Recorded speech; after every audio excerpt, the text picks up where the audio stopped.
Hello, everyone. We'll get started in a minute or two. Buenas tardes a todos. Comenzaremos en un momento. Vamos a darle chance de que todos se puedan agregar.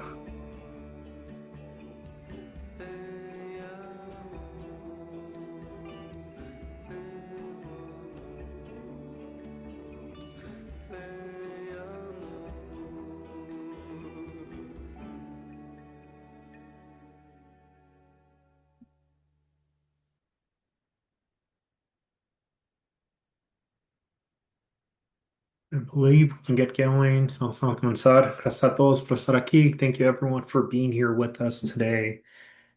Uh, this is a special meeting, so we are going to be doing a little bit of a focused presentation on different topics. So, esa es una presentación especial en términos um, del tipo de presentaciones que tenemos normalmente. So, we'll cover a few different topics rather quickly. So, vamos a comenzar con el sistema de interpretación. So, primero las instrucciones en español y luego en inglés. Good evening, everyone. I'm going to start with the interpretation instructions. We'll start with the Spanish instructions first and then in English. Para las personas que nos acompañan hoy a través de su tableta o iPad o de su teléfono inteligente, o smartphone, a favor de localizar el menú en forma de tres puntos en la parte inferior de su pantalla. De ahí pueden seleccionar Language Interpretation o interpretación del lenguaje y enseguida pueden seleccionar su idioma, en este caso el español o Spanish. Para todas las personas que nos acompañan a través de su computadora, pueden localizar el símbolo de interpretación en forma de globo en la parte inferior de su pantalla. Hagan clic ahí y después elijan su lenguaje en español o Spanish. Ahora voy a dar las instrucciones en inglés. Here are the instructions in English. For all those joining us tonight through their tablets or iPads or through their smartphones, please locate the menu in the form of three dots on your screen. You can click there, then select language interpretation, and then select language of your choice. In this case, it would be English. If you're joining us through your computer, you can locate the icon in the form of a globe for interpretation at the bottom of your screen. You can click there, then select English as your language of choice. Quick reminder of our Zoom tools, so the raise hand feature, our react button as well.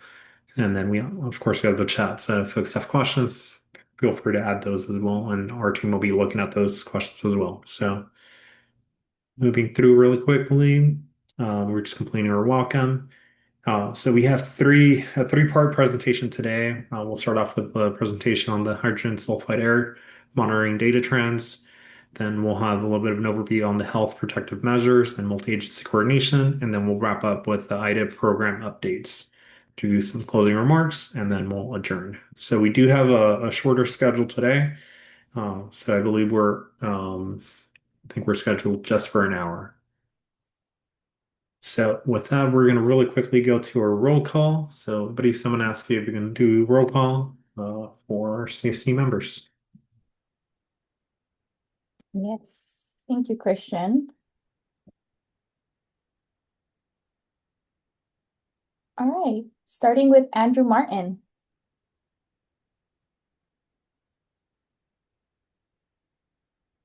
Christopher Roberts. Elsa Escalante.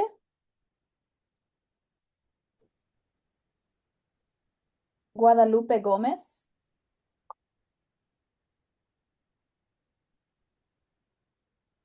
Irma Cepeda.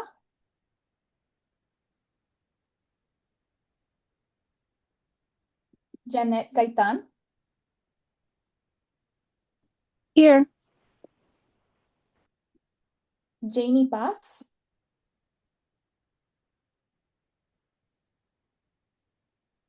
Jessica Moreno. Carla Samayoa.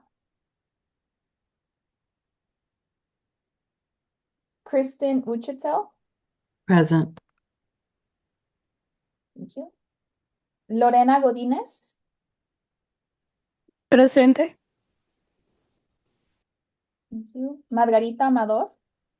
Presente. Gracias.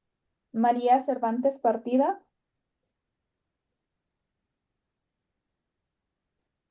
María del Socorro Guerrero. Presente. Buenas tardes. Buenas tardes. María Gámez. Mariano Muñoz. Marisela Telles. Presente. And Brisa Mariano Munoz is present. Okay, thank you. Maritza Gerardo Chavarín.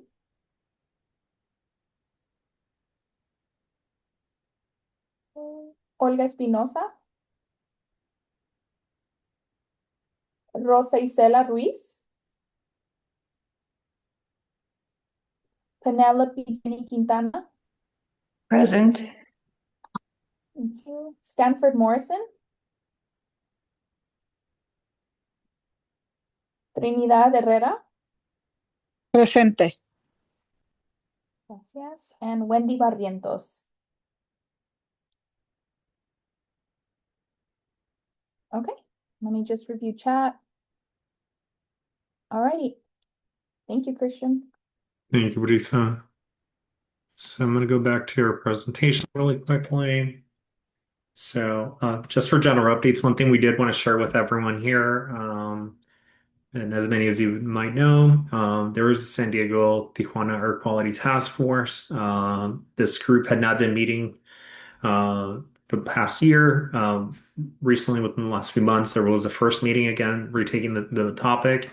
But we did want to announce that there is going to be a new meeting that's coming up. This is on Wednesday, May 20th. That is the same day that IBC itself will be meeting as well.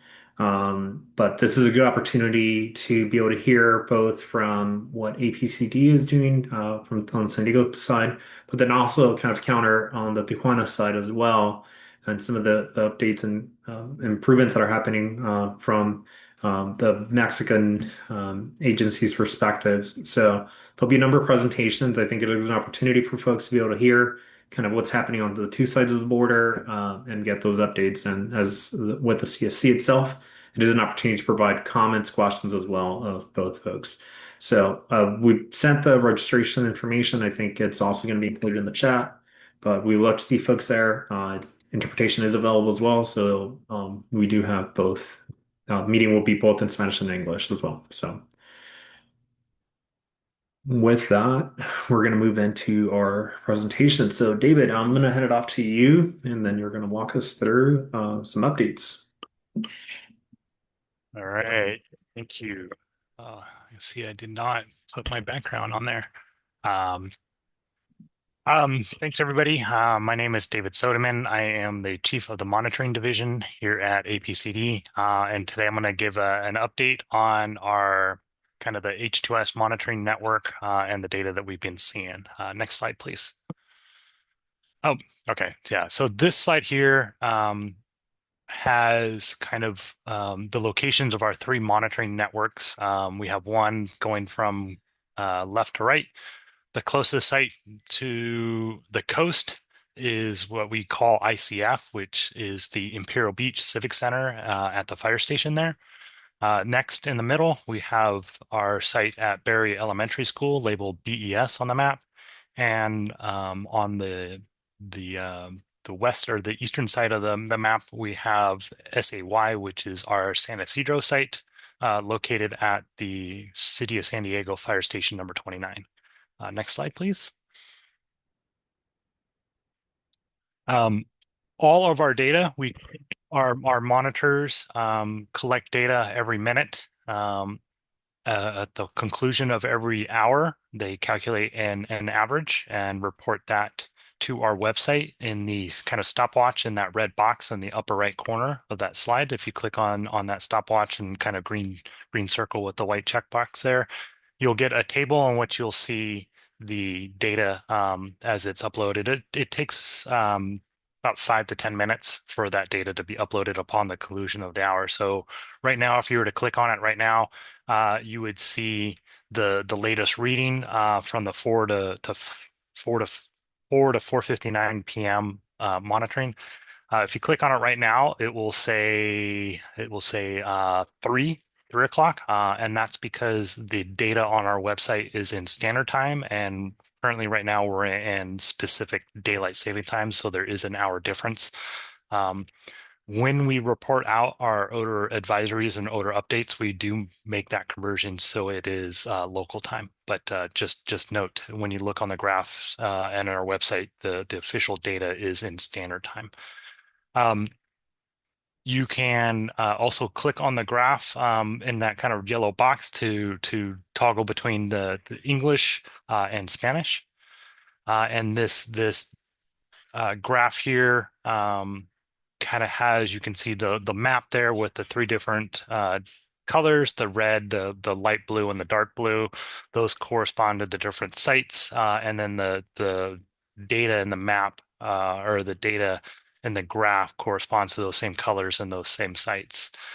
And it shows just as a default the last 7 days, but you can use the buttons kind of below the name of the sites to look at the entire history of it since we started collecting, or a specific day, or any type of ranges in between there. And I think that's all about what I want to say on this slide. So let's go on to the next one. So this plot here is really kind of focusing on the last kind of month and a half, where we had some very high levels. You can see the different site monitoring sites there, as well as the CARB standard of 30 parts per billion. That's that red horizontal line. And that's when the levels go above that line, that's when we issue odor advisories. And you can see that it's happening a lot. And then it kind of drops during the day, but then at night it continues to increase. So now we're going to take kind of a closer look at each site. So if we go on to the next slide. So this graph here is for the site in San Isidro, only San Isidro. You'll again see the red kind of horizontal line at 30 parts per billion. You'll see in the green lines, that's the H2S levels for the last month. And then the numbers above each day corresponds to the number of hours in which the standard was above 30 from kind of the early afternoons through the next morning. So kind of the nighttime, going in the evening, night times, and early mornings until the concentrations kind of drop down when the sun comes up.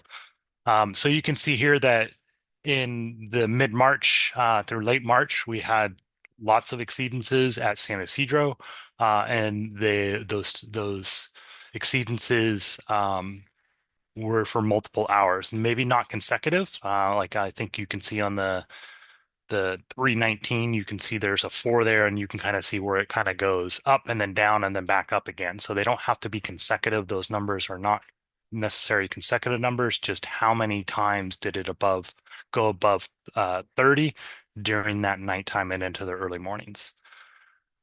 So the good thing is, as we get into kind of the more recent days, you can see that the concentrations at San Isidro are starting to drop off. The number of nighttime exceedances are starting to drop.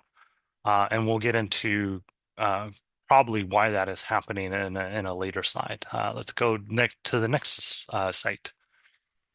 So this is our Berry Elementary School. This is the site that is closest to the hot spot where the Tijuana River Valley crosses Saturn Boulevard, and that has that turbulent flow. So this site consistently measures very, very high concentrations throughout our monitoring network. And you can see the same type of trend as is San Isidro, where in mid-March and late March and going into April, we had super high values. Not only just high values, but a number of hours exceeding 30. And then you look the last kind of 2 or 3 days that are being plotted here, you can see that really kind of drops off, right? I mean, we went from on the 11th and the night of the 11th and the 12th, we went from 7 hours being above 30 to 1. So this is good news. We're hoping this will continue. And let's look at Imperial Beach on the next slide. So Imperial Beach, again, not as high levels as Berry Elementary School, but we do kind of see similar trends where in March, the values are higher, the number of hours are higher. This one particular seemed to carry longer into April than say San Isidro. But again, the last kind of 3 days on the slide there that really kind of dropped off, which is good news, is what we want. So if we go to the next slide, we'll kind of explore so there's two things on here. So here we're looking at just Berry Elementary School in orange, and the numbers that correspond to that are on the left-hand side there. And then that blue line is the total flow for that particular day, in which, how many millions of gallons of river wastewater crossed into the US. And that the numbers on that are on the right-hand side. And so you can see in mid-March, it's roughly 40 million gallons per day, with it slowly starting to go down. And then right around the April 6th and 7th, you see that it really starts to drop. And that is when the Tijuana government ended up turning on the pumps in the Tijuana River to start pumping out the water in the river and put it into their pipelines, and that is either treated at the International Treatment Plant or pumped to the coast and dumped in the ocean. That little spike on the, let's see, I think that's the 13th. That's that rain event from last Monday. So at that point, that's a mixture of rainwater as well as untreated sewage. The good thing is that rain event was not very big, and it was able to the flows didn't spike tremendously, which allowed the pumps in the river to come back online shortly after the rain ended, and those flows are continuing to drop. So I think that's all the slides that I have. Well, for data for now. If we go on to the next slide, there's some useful links on our website. The first link there is our kind of general Tijuana River Valley. It has the data. It has information that you can click on links within that page to go to the data, which is that third dot point. You can read about the inspections that we were doing, the air program that Anita is going to talk about in a later presentations. The second dot point is where we place our odor advisory. So it's if you sign up for our subscription and email service, what you get in the email is also posted on our website on the H2S advisory, which is that second dot point there. And it has a table of kind of what we saw and some actions that you can take. And the fourth dot point down there is if you're not set up to receive those notifications, you can sign up with that fourth dot point down there. And when the levels go above 30, we will be letting our subscribers know when that happened. And with that, I think I can open it up to any questions.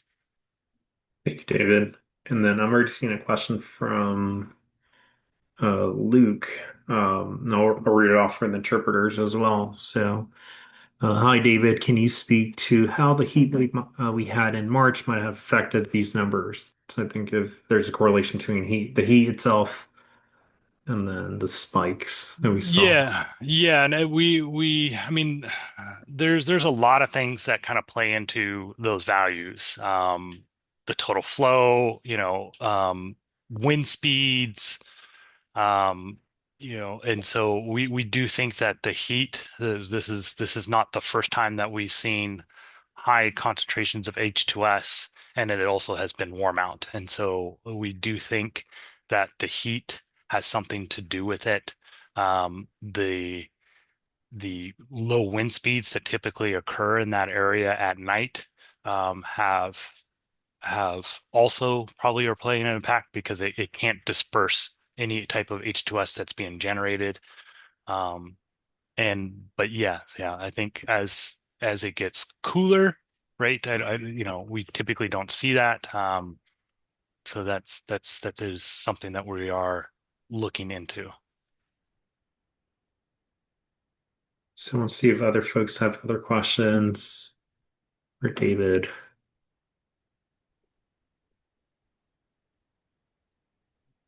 All right, this is Jenny Quintana. Should I just ask it? Yeah, go for it, Motley. I'm just curious, are you conducting an analysis yourselves on um, hours of day, wind direction, wind speed, temperature, rainfall, pump one being turned off? Or is that something I know other universities are doing that? Is that something the APCD is doing, conducting, kind of looking at multiple variables and just seeing if they can find some of the major predictors so they could tell the community, oh, if it's foggy and it's been a hot day, it's going to be bad, or that kind of thing where it could be practical information?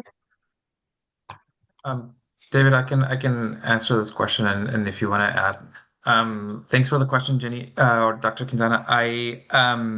We know that there is a group at UCSD that's working with the county who is trying to work on a model that helps predict or would help forecast, perhaps. However, it is very challenging because there's a lot of variables that are unknown. Even with the trends that we've seen regarding some of the pumps being off or the heat wave or things like that, at any given time, the concentration of the sewage itself in the river, may vary.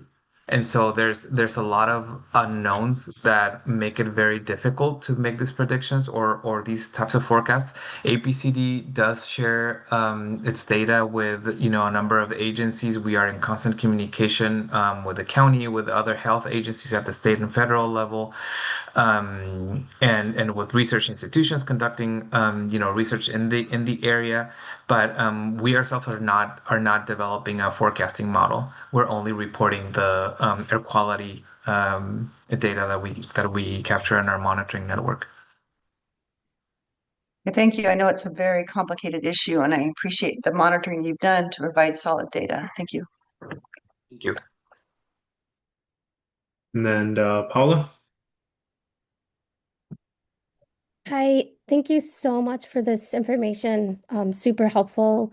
We've been watching it carefully, and I really appreciate you sharing the data and putting it together. I just was like racking my brain and having other people ask me all day today, like, what do we think is causing these spikes? So this is helping me to be able to respond a little bit better. My thought, and maybe I missed it, and sorry, because somebody rang my doorbell while y'all were presenting, but I'm curious if the slower flow is concentrating the organics and making it just spike more because of the slower flow, but it's more concentrated because it's not dilute. And I don't know, did you mention that, or have we thought about that as a possibility for some of these spikes? When I say That's slower, I mean less than, it went from like 40 down to what, like 15 or something. Is that? It really would be more of a question for one of the water agencies because we don't really conduct any studies on the composition of the water or the concentration of the contaminants in the water. So we don't really have that data. But I mean, it could very well be a variable that contributes to it. David, I don't know if you had anything else to add. Yeah, I think that's a really challenge because we don't know. I don't know enough about like where things are pooling and stagnant. Um, and then if that might lead to, even when the flow drops, right, levels are still spiking, which, in the past, when we've seen low flows that are consistently low, we've seen lower H2S values. And so I was a little surprised that, a couple days ago, which is not on the slide because they generated the slide late last week, but over the weekend, we had some pretty high values, even though the total flows were low. I, I, I don't have an idea for why that happened. There's just so many different complex variables that it's hard to look at just with the data and the limited information that we have. Thank you. Yeah, I was thinking weather also obviously plays a role too. So lots of variables, hard to predict. Thank you for that, though. Thank you for all your work, too. Thank you, Paul. Want to see if there's any other questions, and if not, we'll move over to Domingo. Thank you, Kristen. So for this portion of the presentation, I'm going to talk about health protective measures and some of the coordination that we have going on with other agencies that are involved in learning more and trying to address the sewage crisis, the Tijuana River emergency. If we could go to the next slide. I'm going to focus on the next couple of slides on our H2S community guidance, which is a document that lays out some of the thresholds that we see for hydrogen sulfide, and then what to expect, and then what are some recommendations that members of the public can follow to reduce their exposure to hydrogen sulfide. This guidance, I would like to highlight that it was developed in collaboration with the County Department of Public Health, the California Department of Public Health, the US EPA, CARB, the Agency for Toxic Substances, ATSDR, Toxic Substances and Disease Registry at the federal level, as well as other toxicologists. So there was a lot of subject matter experts that were looking at this, and with all of their expertise, this guidance was developed. David mentioned during his presentation that when we see levels of hydrogen sulfide reach 30 parts per billion, we issue an advisory, and we distribute that through our email subscription service, as well as text messaging. So we really encourage folks to subscribe so that they can get these notifications. I'm sure many of you have been receiving them. The relevance of that 30 parts per billion number is that it's a CARB and also an OEHA standard that was developed based on the level at which most people start experiencing certain health impacts, such as nausea, headaches, etc. Having said that, there is many different, there's a very wide spectrum at which people can start developing some of these symptoms. Some people are more sensitive to hydrogen sulfide than others. And so we really want to encourage folks to, regardless of the level that is reported, follow the measures based on what you are experiencing for yourself. Having said that, I'll walk us through the guidance. And so when we see levels of 5 parts per billion or less, these are levels at which most people will not smell an odor or experience any odor-related symptoms. So there's really no official recommendations for these levels. When we then move into the yellow area, where we see levels between 5 and 30 parts per billion, that's right before us issuing that advisory. There are some sensitive groups that may experience some symptoms, and will start smelling the gas, the odors. And so for those people, we certainly, according to the guidance, we recommend limiting outdoor activities if you smell the odors and if they're bothersome to you. And I would like to highlight, we have this guidance on our website, and it's available in both English and in Spanish. If we can go to the next slide, please. So what happens when the levels reach 30 parts per billion? At this point, as I mentioned earlier, many people will smell the odor and start experiencing odor-related symptoms such as headaches, nausea, and at this point, we issue the advisory, and we recommend people to limit outdoor activities. If you smell the odors and it becomes bothersome, also keep your doors and windows closed to prevent odor from coming indoors.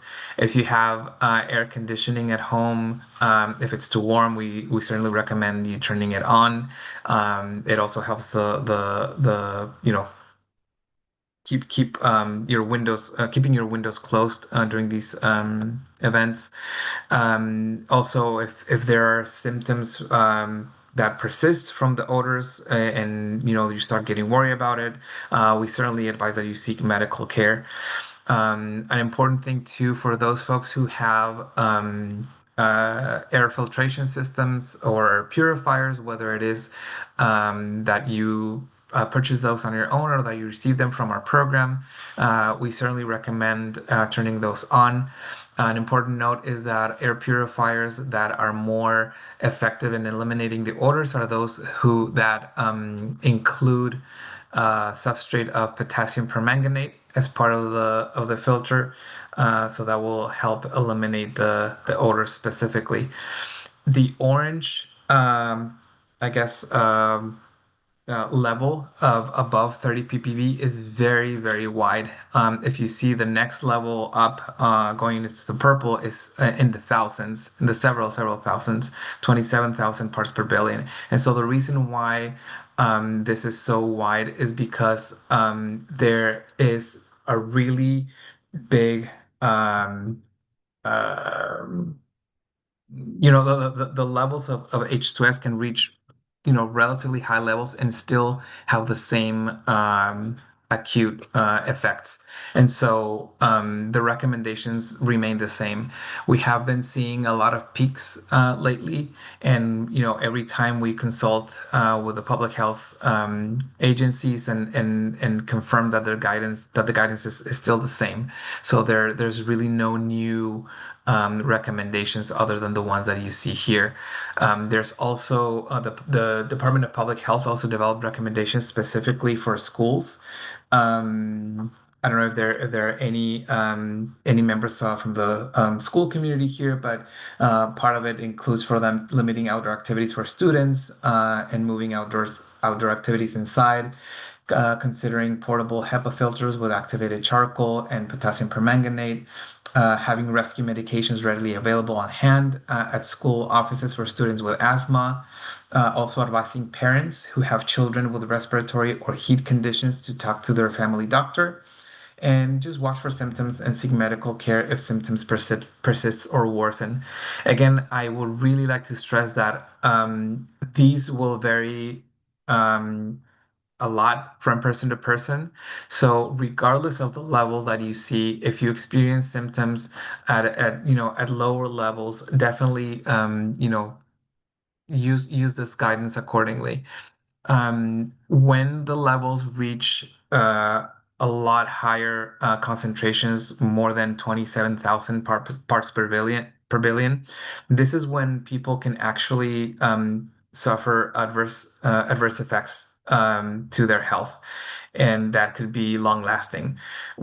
Fortunately, we haven't seen levels this high. We don't anticipate seeing levels that reach this concentration.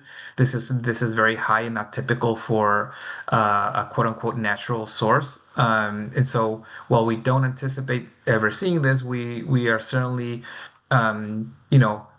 coordinating with agencies and keeping an eye out for high elevations of H2S, and we consult again with all of these different agencies whenever we see some of the peaks, just to make sure that the conditions are such that the guidance still applies and that we don't need to, or any of the public health agencies need to issue new measures for folks. But if we were at a point where things escalated to this level, all the first responders will continue to evaluate the situation, and we advise just people to be aware of any recommendations that come from first responders in a situation like this. If we can go to the next slide. So this talks a little bit more about all the different agencies that we have been coordinating with, some of which I've mentioned already in my previous slides. But we're also in close communication with the International Boundary and Water Commission, which operates the International Sewage Treatment Plant on the U.S. side, and they coordinate very closely with their Mexican counterparts as well. There's right now a lot of projects that are going on. I know that we had someone from IBWC present just recently on some of all those projects. So you're a little bit familiar with what's going on as far as infrastructure improvements that are happening. We also are in close communication with the University of California, San Diego, and research teams that are conducting investigations currently in the area. We share our data with them as well. Same with San Diego State University, and we're very grateful that Dr. Granados and Dr. Quintana are here today with us. As many of you might know, Dr. Granados also sits at our board, so she also gets a lot of updates from us.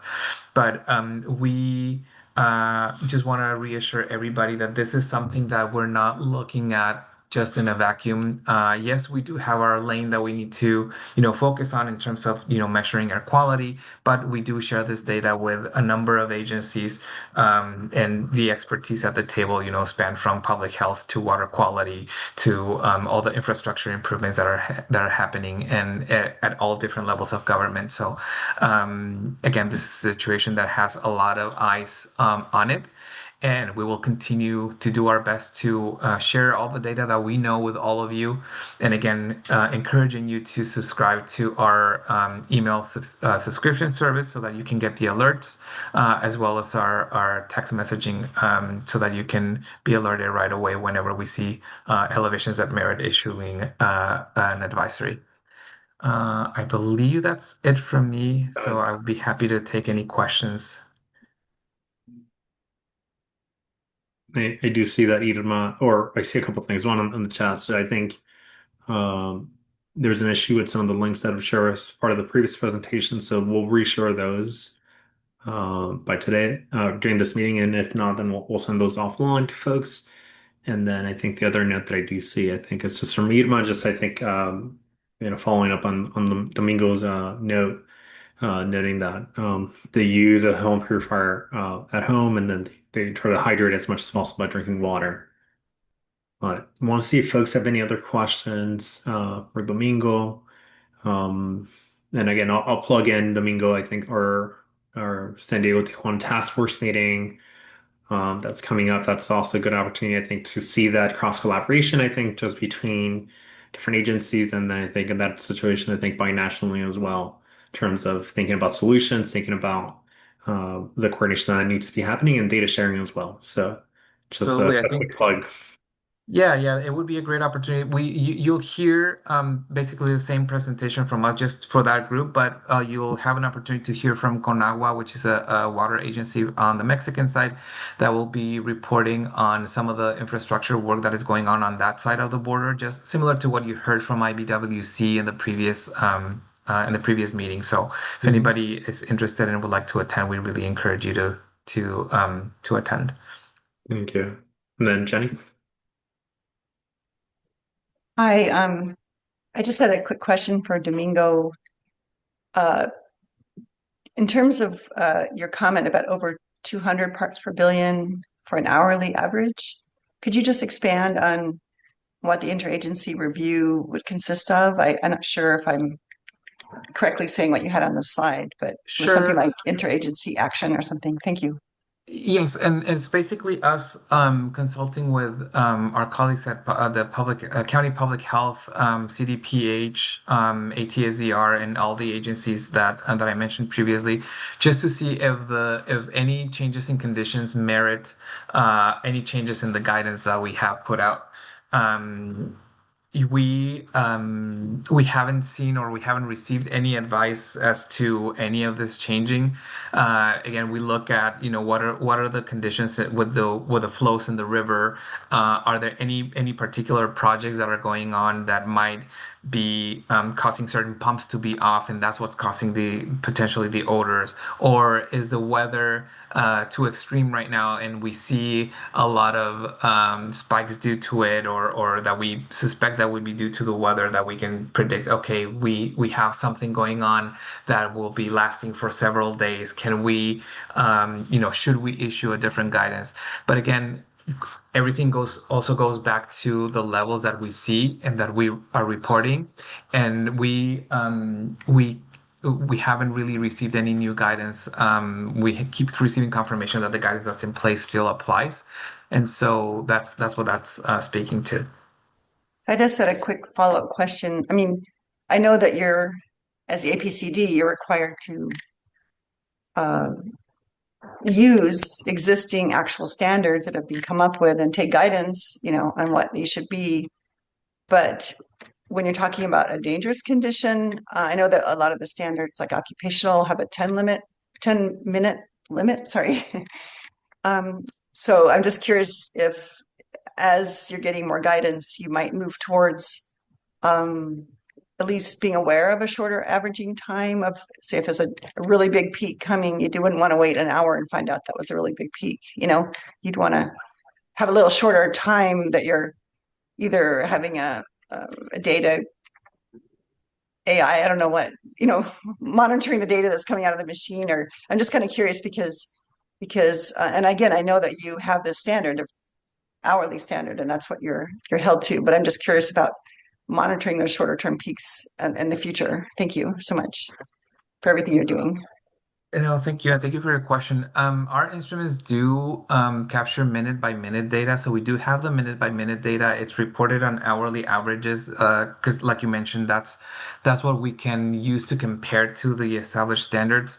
We look at those standards more for ambient air, just in general, not so much for occupational, because we're not looking at it from the standpoint of people working, in the hotspot, which is where we typically see all these elevations.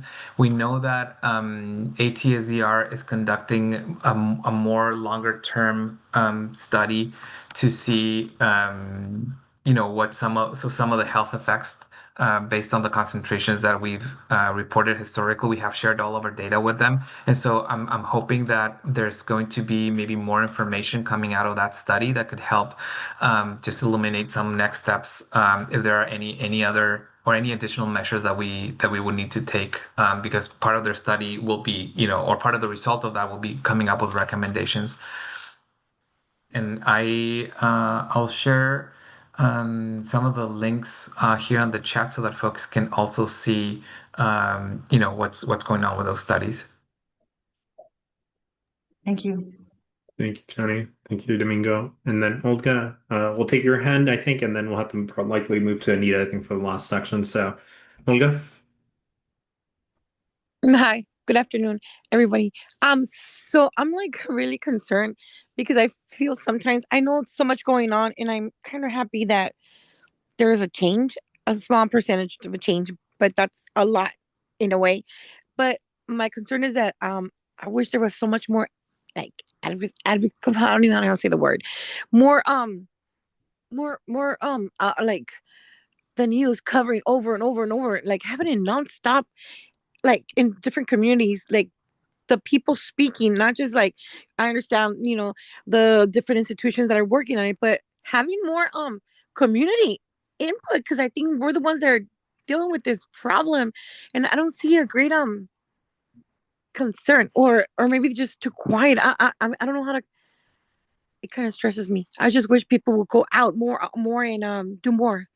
I understand you guys are working, and I know it's hard for you guys too, but how can we make the community speak up and say more comments? And it seems like they're quiet, but you do see their comments in different pages, but they won't go out and make more noise, basically more noise, and make more changes. I kind of stresses me out because I cannot stand the smell. Now it's starting to be like at noon, at 1, and that didn't happen before, and that really concerns me a lot.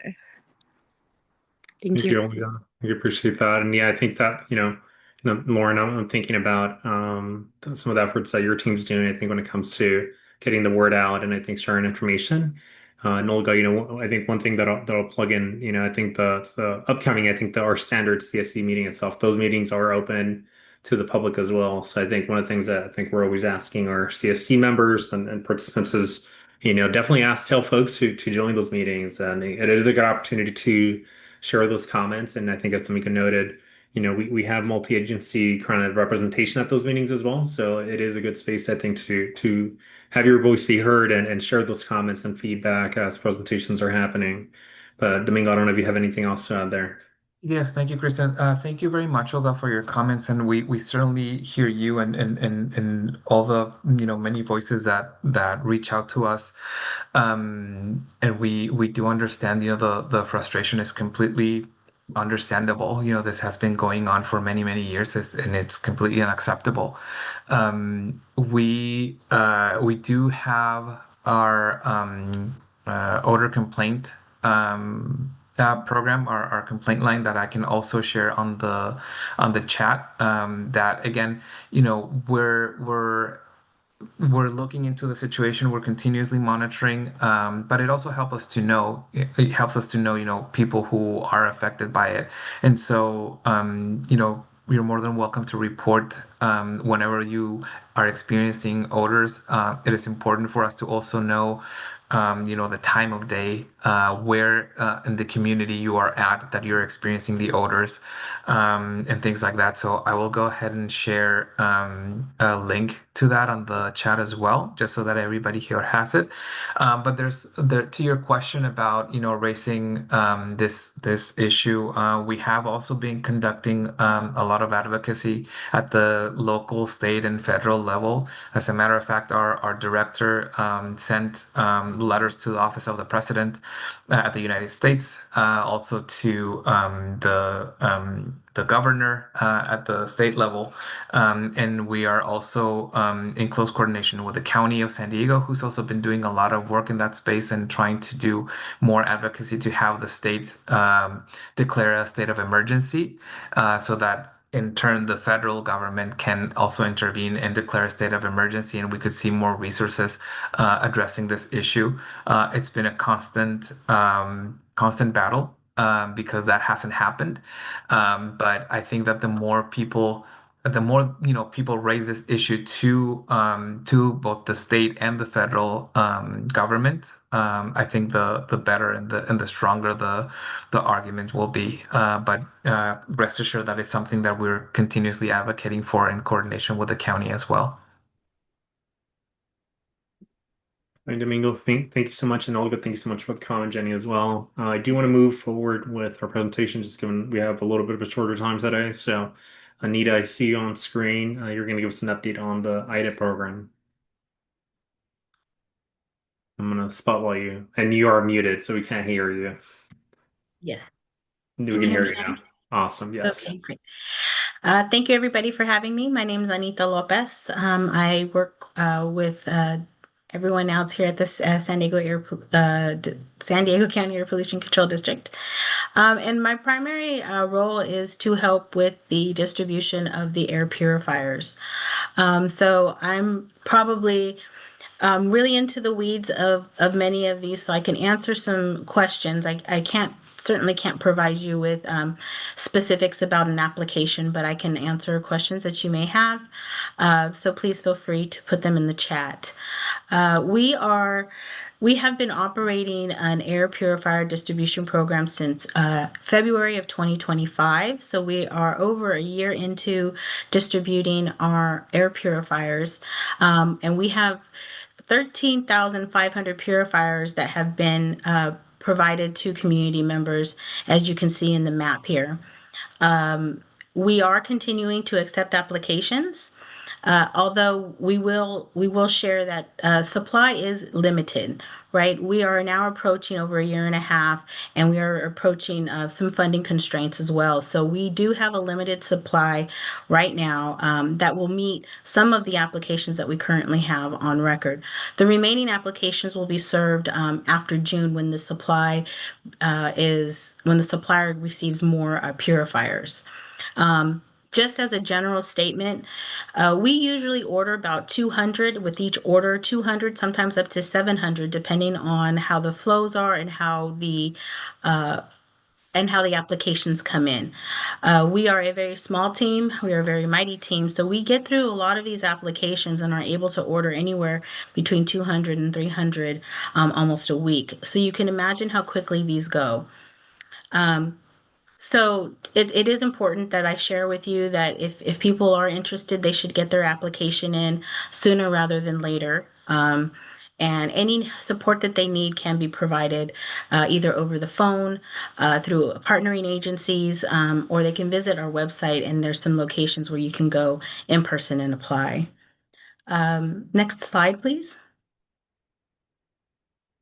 So as many of you may know that we will be transitioning into a different phase of our program. In previous board meetings, we were advised to use interest funds so that we can continue with one purifier per household. And we are still working on providing those purifiers. And that would be the delay that we have for those purifiers. However, once that funding runs out, we will transition into a smaller unit that will more bedroom sized, and those applications will then be able to be processed in the order that they were received at the beginning of our program. So we start our list over again, and we will reach out to those individuals accordingly. So as I mentioned, this hasn't happened yet. So we are currently offering one per household until further notice, which we would anticipate sometime in the coming months. We don't have an exact date yet. But when we do, we will announce that through our subscription service. So as Domingo had mentioned, it is helpful to ensure that you do get those updates. We are working on finalizing the vendor agreements for the new filters or the new purifiers. And then once those are distributed, those will be provided to households who have already been enrolled, and then we will continue to review the newer applications. Most of those details are still in the process of being determined right now. Next slide, please. So here's some more information. We will offer up to 2 additional small purifier units. This will be the next iteration of the program. Some households may be eligible for up to 3 if they have not received any at all. There will be some circumstances where we'll have to look at an application. We may need to request additional information. If a household might have a different living situation where there's multi-families, perhaps tenancy, like somebody's renting a room, or somebody moved. I think that's what we're seeing the most is oftentimes people move and then they no longer qualify because that household had already received a purifier. We take those case by case, and we're always available via email or phone call, and we would be happy to kind of revise those and talk with those applicants that have a need for us to look at their case. Okay, but I do think that the other piece to what we're seeing is that we do need to enforce a little bit more, or at least iterate some of the program constraints, right? And that would be like we have to look at some of the information that is provided. We have to ensure that the unit numbers to the households are the correct unit numbers. We will continue to review, and if those are duplicates, we will reach out to individuals. But we do ask that individuals, when they are applying, that they check the accuracy of their information. Any of that information that looks a little bit incomplete does delay our ability to process their application in a timely way. Also, following up is very helpful. As I mentioned, we have over 16,000 applicants. So if you can imagine a very small team having to know everyone that's in their status, we do need that information. So saving your registration ID number, providing detailed messages when calling about what your request is, and emailing is very helpful for us. In order for us to meet the goal of being able to serve as many community members as possible, we're going to continue to seek funding. We do have some funding available, but when it runs out, we will have to wait until additional funding is in place. We are still working on finalizing a few of our more recent funding awards. Next slide, please. I'll give a moment for those that speak Spanish to review this information. And then we can move to the next slide. So if you do have questions, please feel free to reach out. We do have a voicemail message, so this is not a live phone tree. So if you are interested in leaving a message, please make sure it's a complete message. You can also email us something that's more urgent. I would recommend emailing. We can see those quicker. And if you have any questions or you'd like to talk with me specifically, please ask for me by name. Again, we do encourage individuals to request to sign up for subscription alerts so that they can receive any updated information about applications or program expansions. Wondering if anyone has any questions that I can answer. Yeah, and I can read a few off the chat. I think these are hopefully broad enough. I think that Anita can follow. You can respond to.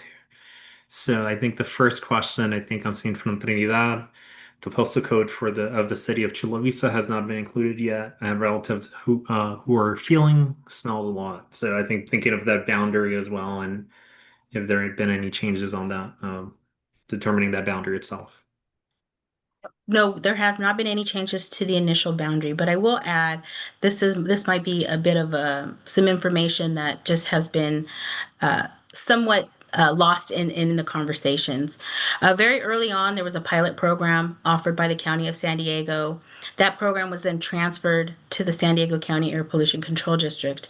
In the very early stages of this issue, it was the County of San Diego who developed the map based on the certain criteria, and we have continued to use that map. Expanding the boundaries would also challenge our ability to meet those that are closest to the impact. So right now, we're really working hard to meet those needs, especially those that are closest to the issue. So those that are close to Berry Elementary, where we're seeing these exposure rates at a very high rate. Those are the ones that we really need to serve with the money that we have now. I do think that there are many, many people that are sharing with us more, that they can smell it further. I do spend a decent amount of time down there, so I can attest that I do smell it in areas where I didn't smell it before. Although I don't think that we'll be able to change those boundaries anytime soon, unless there is additional funding, and that would be absolutely above my head. So I'm going to leave that to the leadership to advise, but I do always share the information to share with me about the request to move those boundaries. Last thing, I just will say one last thing about that is that it is good to go ahead and put an application in if it does allow you. You'll stay on our interest list, but we will have your contact information. So should anything happens, we really encourage you to kind of get your application in, even if you're outside of the boundary. We will very much appreciate having that kind of heads up so we would know how many to anticipate should that boundary be changed.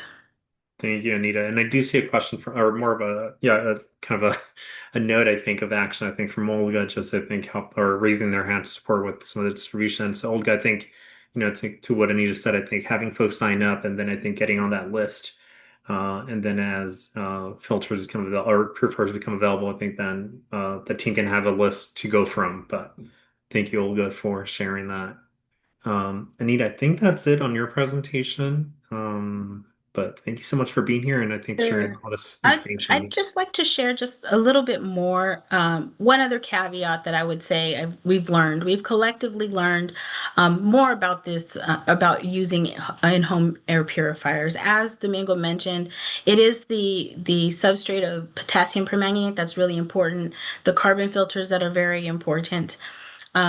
Although I will say that I think understanding how to use them is also equally important. And we really rest with the individual to kind of take that on and learn a little bit more. I put a link in the chat. This is some information on how to use an air purifier provided by our current supplier, Aronzi. They have a wealth of information on their YouTube channel. And one of the most important pieces that I think is helpful to share is that when you're wanting to reduce the odors, a lower speed, a moderate speed for longer periods of time is going to be much better. So I've heard many people say, you know, I'm going to crank this up. That is going to be great for your particulate matter, or you really want to clean the air. But in your home, if you're really working on the odors, keep it at a lower speed, keep it at a moderate speed for longer periods of time. Make sure you clean the filter, use a vacuum, don't use water, and make sure that you clean that every few months because that will help keep the dust out of the purifier. Each of the filters should last anywhere between almost a year for the equipment that we're providing. So if you're changing them for more frequently, you're actually wasting a filter and you will have to buy them sooner. So I think those are just some helpful pieces that I can share with individuals, and of course, happy to talk with anybody that calls. Thank you, Anita. And yeah, I appreciate those notes because I think sometimes we think like, yeah, just crank it, put it the highest, and that's going to give us the best result when it might not. And then Paul, I see that you're responding, I think, to the boundary question from Irma. Looking at time, I believe we are at the end of our meeting. I want to see if there's any other questions. And I see Jenny, you have a question as well. And I think if folks are okay, we'll take these questions and then we'll wrap up. So following on the question on other postal codes wanting air filters, are the air pollution odor complaints going to be used to maybe expand the boundary? Domingo, that might be a question for you, I think, just given some of the advocacy conversations that happened earlier, but I want to see if we can Yes, I take that one think on. thank you, Christian. I think that data would be very important for us as we evaluate if we receive additional funding and we're in a position where we can offer additional purifiers and expand the program. That data would be important for us to know, you know, where in other communities we see the impacts of the odors. But as Anita mentioned, it will largely depend on the resources that we may have for the program as well. So. Thank you, Domingo. Yeah. And then I see Anita, you're responding to the question from Idema regarding those two zip codes, 92154 or 92173. So not all of them are covered entirely by the project boundary as of now. Anita, I don't know if there's anything else beyond that. Good markers east of the 805 is probably not eligible, but west of the 805, that's your marker. And there could be some that are just slightly on the other boundaries. Those might be a case by case basis. Thank you, Anita. So let's see if there are any last questions before we move to wrap up. Not seeing anything, but thank you folks for participating during our special meeting today. A couple next steps and reminders. The first primary thing is that for our upcoming meeting on May, we are going to be in person, so our team will be sending more information for that meeting, including location, time, and all those details. But as a reminder, we will be in person. So yeah, we'll see that. We'll be sharing that information, and that we won't be meeting in June, and then we'll be back together in July. So we'll continue sending this information. Hopefully, sometimes we'll get folks logging on a month off, but if you ever do have questions, reach out. We're happy to kind of share the calendar, share that information with you.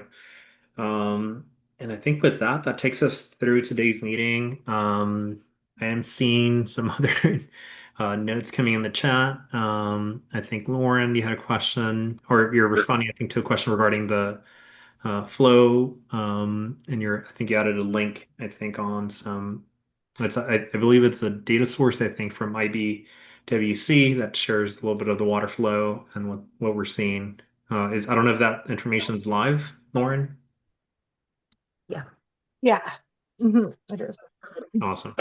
And Christian, I just wanted to add that we will be putting this video recording up on our website along with all the links that have been shared in the chat box. Chris and Wes will be pulling those links from the chat box. So we could also include that in our meeting page as well. But we can also, once this is up on and and send that link along with all the other links that were shared today, just to serve as an ongoing resource, and then also to something that you can share with your friends and family in the area as an ongoing education resource as well. And so just wanted to share that like I know it's kind of a smaller group today, but we hope to kind of continue to get that information out to the community in a variety of ways, including you all as well that are here today. Thank you, Shalom.